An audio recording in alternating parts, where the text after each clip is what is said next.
지금부터 이재명 대통령께서 유럽과 G7 순방 결과를 말씀드리겠습니다. 네, 제가 여기서 여러분들을 뵙는 건 처음이라고 하네요. 네, 반갑습니다. 원래 비행기에서 하려고 그러다가 비행기에서 하면 여러분들 잠자다 잠을 못 자고 깬다고 그래서 할 수 없이 끝나고 난 다음에 오늘 하게 됐습니다. 한번 웃어줄 만도 한데 절대 안 웃어주네요. 네, 반갑습니다.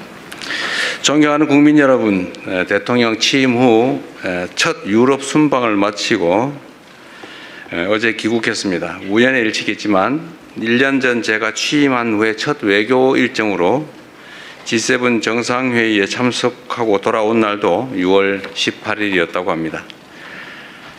1년 전에는 G7이라는 다자 무대에서 민주 대한민국의 복귀를 알리는 것 자체가 중요한 성과였다면 이번 유럽 방문과 G7 정상회의 참석을 통해서는 지난 1년 동안 대한민국의 위상과 대한민국에 대한 국제사회의 기대가 확실히 높아졌음을 피부로 느낄 수 있었습니다. 모두 국민 여러분의 성원이 있었기에 가능한 일이라고 생각합니다.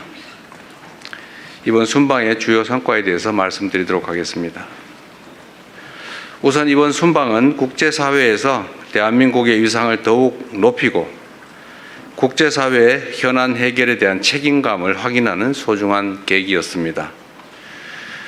EU와는 평화와 번영, 연대와 협력이라는 공동의 가치를 중심으로 중동 정세, 한반도 평화, 경제 안보, 기후변화에 이르기까지 국제사회 주요 현안에 대한 공감대를 형성했습니다. G7 정상회의에 2년 연속 초청받아 참석해서 우리나라의 국제적 위상과 역할에 대한 국제사회의 신뢰와 기대를 확인할 수 있었습니다. G7 회원국과 초청국이 참석한 2개의 확대 세션과 업무 오찬에서는 새로운 파트너십 구축과 국제연대 재건, 글로벌 불균형 해소와 공급망 안정, 안전하고 신속하며 효율적인 인공지능 도입 보장 방안에 이르기까지 글로벌 현안 해결을 위한 대한민국의 입장을 적극 개진하였습니다. 이 자리에서 저는 글로벌 경제 불균형 문제 해결을 위한 연대와 대화의 중요성을 강조하고 인공지능 등 다양한 분야에서 혁신을 촉진하되 안정성과 투명성, 책임성을 함께 확보해야 된다는 점을 지적하였습니다. 또한 중동 위기가 종식될 것으로 기대되는 만큼 향후 글로벌 에너지 공급망 강화를 위한 체계적인 해법도 함께 모색해 나가자고 제안하였습니다. 정부는 앞으로 글로벌 에너지 공급망 강화와 아태 지역 내 에너지 수입국 간의 협력 강화 시스템 구축을 통해서 우리 국익에 부합하는 국제 협력 질서를 주도적으로 추진해 나갈 계획입니다. 둘째, 이번 순방 역시 실용 외교로 국익을 극대화하기 위해 노력했습니다. 먼저 유럽 물류의 중심지이자 혁신적 중소기업 생태계를 갖춘 벨기에를 방문했습니다. 양국의 중소기업과 스타트업의 안정적인 성장 기반을 만들고 미래 세대 간 교류와 협력을 강화하기 위해 함께 노력하기로 하였습니다.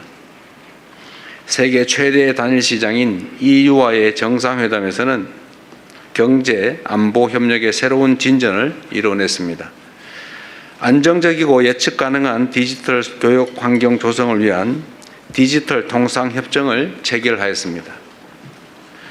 마약, 테러 등 초국가 범죄에 보다 효과적으로 대응하기 위한 승객 예약 정보 전송 협정도 타결했습니다. 이를 통해 한국과 EU 간 디지털 협력과 국민 안전을 위한 공조 체제가 한층 강화될 것으로 기대됩니다. 무엇보다 EU를 방문한 것은 오는 7월 1일 철강 관세 할당 제도 조치 발효를 앞두고 한국산 철강에 대한 쿼터가 대폭 줄어들 것으로 우려되는 상황이었기 때문입니다. 이러한 조치가 무역 장벽이 되어서는 안 된다는 우리의 확고한 입장을 EU 지도부에 전달하였고 FTA 체결국이자 전략적 파트너인 한국에 대한 각별한 배려를 당부하였습니다. 이탈리아와는 특별 전략적 동반자로 관계를 격상하였고 중소기업, 첨단 과학기술, 사회연대경제, 개발협력, 그리고 문화 분야 등 5개 분야에서 양해각서를 체결했고 한 개의 협정을 타결하는 등 실질 협력의 폭을 크게 넓히는 성과를 얻었습니다. 특별히 한국 기업의 시장 진출에 큰 걸림돌로 작동했던 초감가상각제도 문제가 빠르게 해소되어 매우 기쁘게 생각합니다.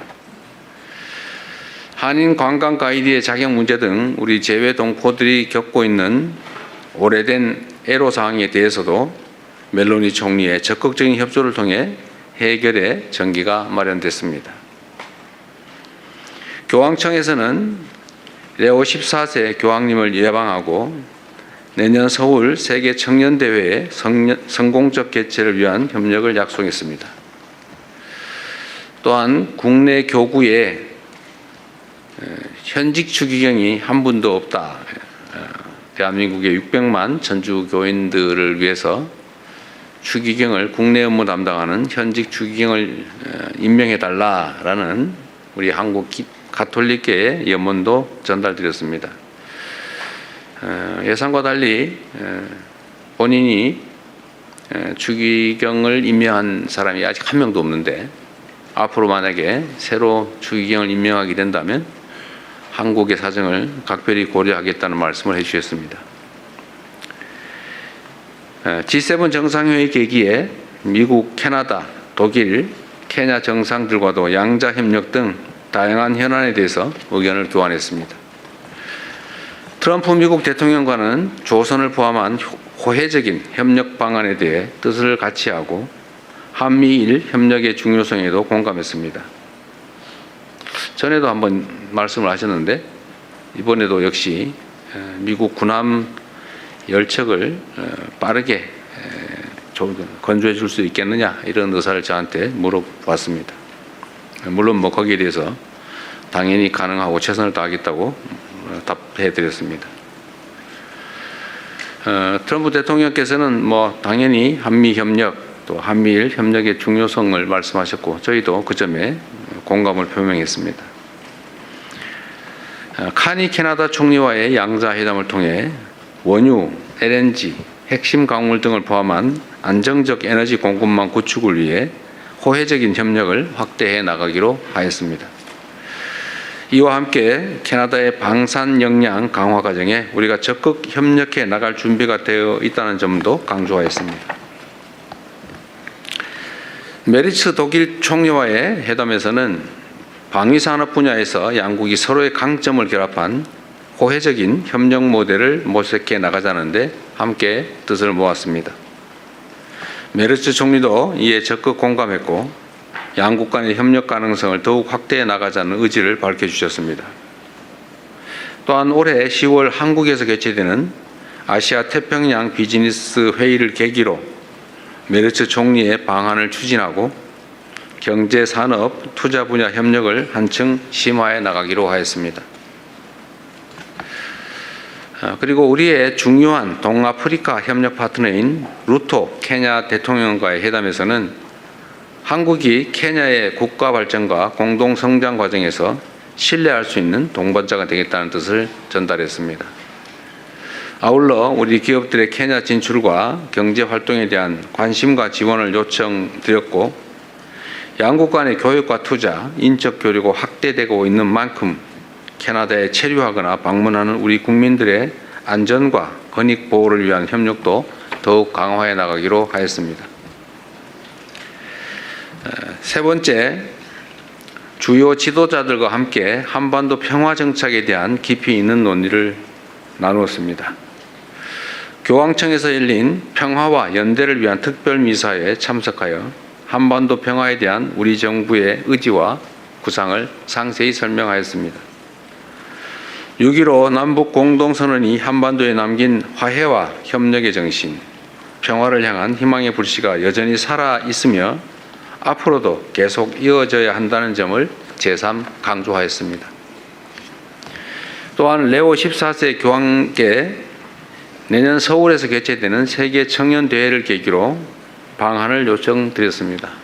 그리고 방한의 계기에 DMZ 방문을 포함해서 가급적이면 북한 방문도 추진해 주시도록 요청드렸습니다. 교황께서도 적극적으로 고려하고 추진해 보겠다는 말씀하셨습니다. 트럼프 미국 대통령과는 공식 만찬을 비롯해서 여러 계기에 만나 허심탄회하고 매우 깊이 있는 대화를 나눌 수 있었습니다. 특히 마크롱 프랑스 대통령이 일부러 만찬 자리에 트럼프 대통령과 저 이렇게 자리를 붙여주셨다고 저한테 말씀하셨습니다. 얘기할 거리가 많을 것 같아서 일부러 그랬다고 저한테 생색도 내셨는데 이 자리를 빌어 감사드립니다.